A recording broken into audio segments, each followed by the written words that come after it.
Kopilot pesawat Germanwings Andreas Lubitz ternyata menyembunyikan kondisi kesehatannya kepada perusahaan tempatnya bekerja. Pihak penyelidik menemukan surat keterangan medis yang menyebutkan Lubitz harus beristirahat sehari saat terjadi kecelakaan.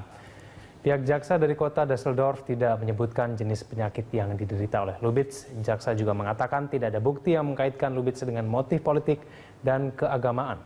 Pihak berwenang juga tidak menemukan adanya catatan terkait aksi bunuh diri Lubitz. Jaksa telah menyita dokumen medis milik Lubitz yang diambil di apartemennya dan rumah orang tuanya di Frankfurt. Dari dokumen kesehatan itu diketahui Lubitz memiliki penyakit dan sedang dalam perawatan medis.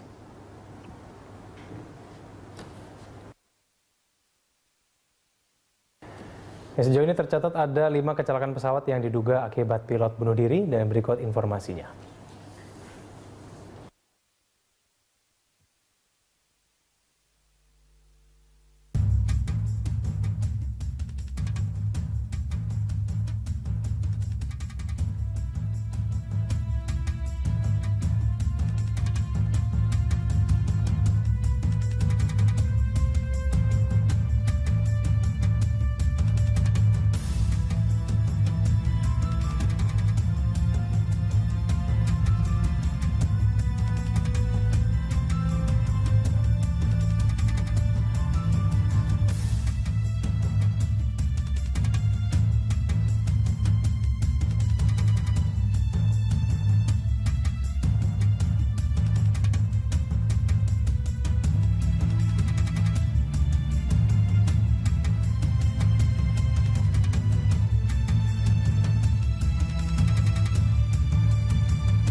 Pemirsa, kembali kita lanjutkan dialog kita. Saya kembali kepada Mas Gary. Mas Gary, tadi kita menampilkan beberapa kecelakaan pesawat yang diduga paling tidak pilotnya melakukan aksi bunuh diri.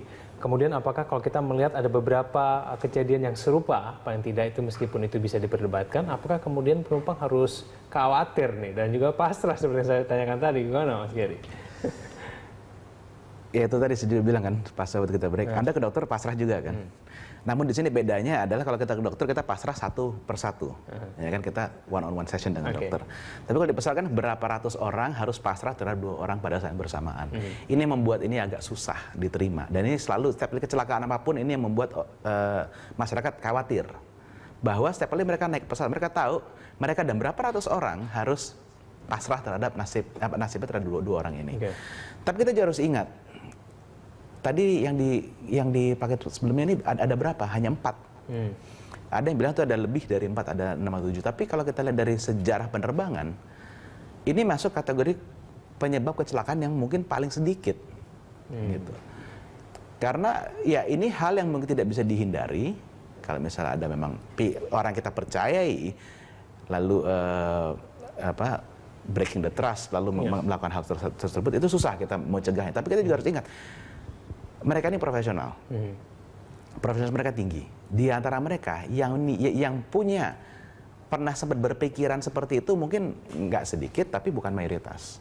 Tapi yang punya niat untuk sampai melakukannya sedikit sekali. Dan yang sampai melakukannya, ya jujur aja kalau Anda harus mati di pesawat, cenderung Anda akan mati karena kecelakaan yang tidak disengaja. Mungkin 9/1, 90 atau 99/1 gitu. Baik, Mas Gary, kalau kita berbicara mengenai pemikiran pilot begitu ya, kemudian bisakah kita mereduksinya kemungkinan ini dengan kemudian mengadakan sistem rekrutmen yang lebih baik, melakukan pengecekan kesehatan secara lebih sering begitu? Apakah kemudian itu tidak mampu juga untuk kemudian mengurangi efek-efek yang bisa muncul karena kejadian tersebut? Sekarang kalau kita periksa secara medis, mereka hanya diperiksa Kalau captain itu 2 kali setahun, dan kalau first officer, co-pilot itu 1 sampai 2 kali setahun. Kecuali kalau memang ada concern yang lain ya. Jadi kalau rutin hanya 1 sampai 2 kali setahun. 1 sampai 2 kali setahun ini kalau kita mau bikin itu lebih sering lagi, itu menjadi tidak praktis. Itu akan mengganggu jadwal kerja mereka cukup banyak, menambah biaya yang banyak juga. Jadi kita harus seimbangin ini, cost dan risknya bagaimana. Kalau misalnya ini banyak yang sudah spekulasi di luar bahwa ini si co-pilot ini sebenarnya masalah depresi. Jadi gangguan jiwa yang bukan dia gila, tapi dia mengalami gangguan ya seperti depresi tadi. Nah, ini kan bisa cepat masuknya. Nah, kalau depression ini kan orang tidak akan langsung sadar bahwa dia mengalami masalah itu. Bisa berbulan-bulan dan dicek pemeriksaan nggak masalah. Hanya begitu dia merasa itu sebagai masalah baru itu akan timbul. Nah, ini kemarin juga ada informasi bahwa dia bahwa hari itu sebenarnya dia disuruh istirahat. Kenapa ini belum dibuka? Gitu. Dan kita di sini juga harus ingat, ini yang buka ini bukan penyidik kecelakaan, tapi jaksa penyidik. Karena kalau di Perancis setiap kecelakaan itu prosesnya paralel. Jadi yang buat kecelakaan dan buat jaksanya untuk mencari apakah ada. Cuma seharusnya ini ada hakim yang melihat informasi mana yang boleh dibuka ke umum, mana yang tidak, untuk masing-masing. Jadi memang mereka masih menyimpan informasi mungkin ya, begitu ya? Jadi kita hanya tahu sebatas dia dinyatakan tidak dokter sempat menyatakan bahwa dia seharusnya istirahat hari itu, dan ditemukan ada sobekan dari surat dokter tersebut. Isinya apa kan kita nggak tahu. Kemudian apakah tes kesehatan tidak mampu mendeteksi seseorang sedang mengalami depresi, sedang mengalami gangguan, katakan begitu, meskipun dia tidak sadar begitu, apakah tidak mampu menurut Anda? Kalau masih ringan nggak?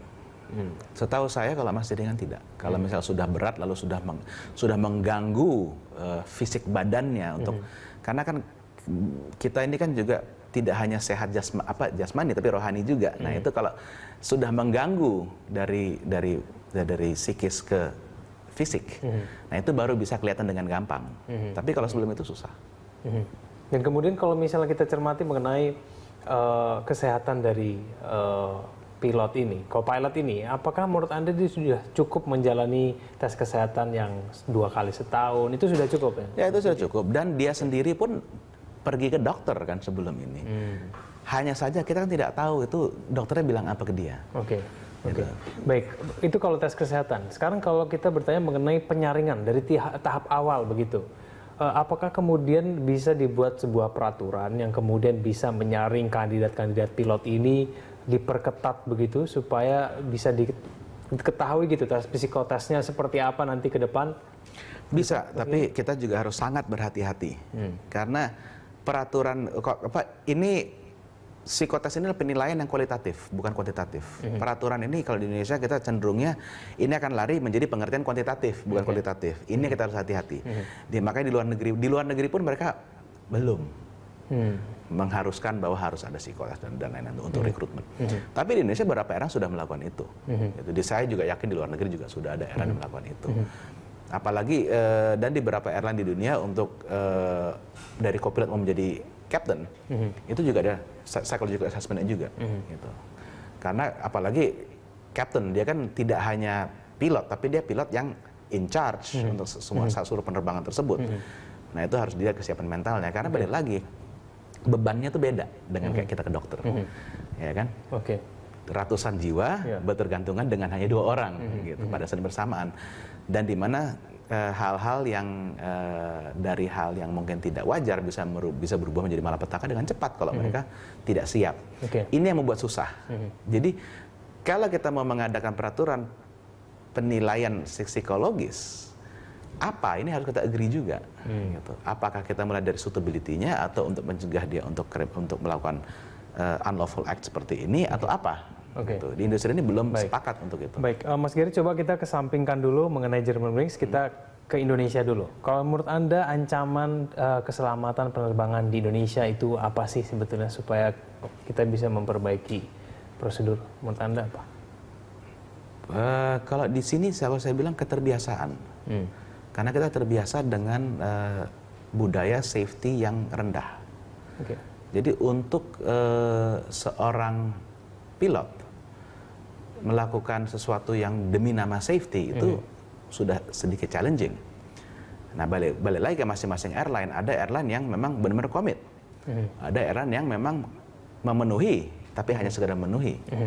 Gitu. Mudah-mudahan tidak ada airline yang bilang itu cuma peraturan aja gitu.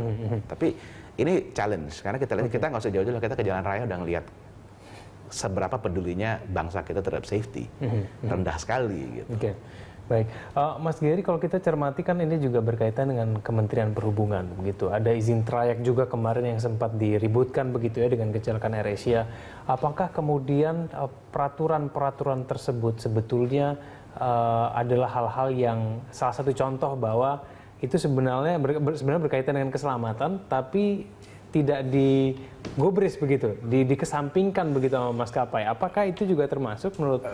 Saya rasa kalau sudah memang maskapai itu percaya bahwa itu safety related, mereka tidak akan membiarkan gitu aja, enggak.